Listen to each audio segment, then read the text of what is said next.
Welcome to my channel daily speaking tree.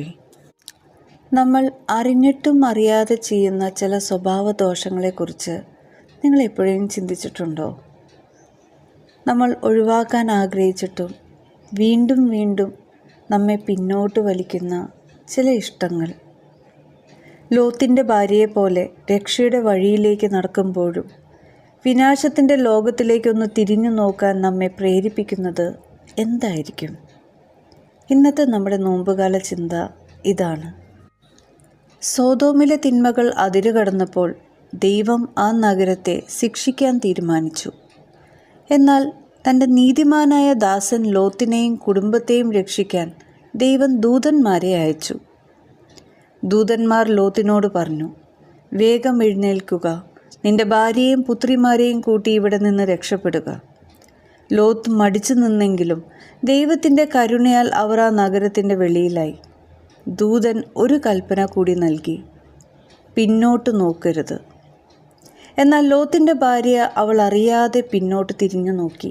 ആ നിമിഷം അവളൊരു ഉപ്പു തൂണായി മാറി. സോദോമിലും ഗൊമോറിയയിലും ആകാശത്ത് നിന്ന് ഗന്ധകവും തീയും പെയ്തിറങ്ങി ആ നഗരങ്ങൾ പൂർണ്ണമായി നശിച്ചു.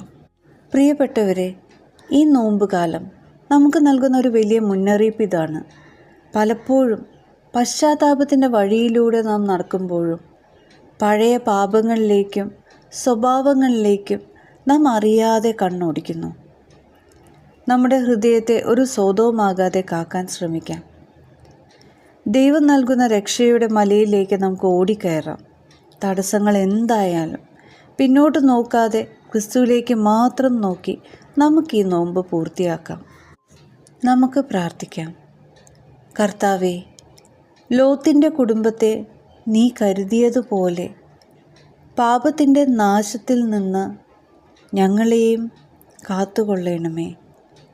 പശ്ചാത്താപത്തിൻ്റെ പാതയിൽ മടിച്ചു നിൽക്കാതെ വിശുദ്ധിയുടെ കൊടുമുടിയിലേക്ക് ദൃഢമായി ചുവടുകൾ വയ്ക്കാൻ ഞങ്ങളെ സഹായിക്കണമേ.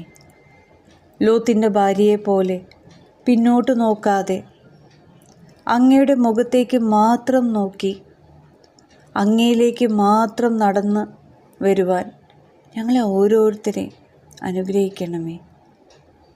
ഞങ്ങൾക്ക് കൃപ നൽകണമേ. ആമേൻ.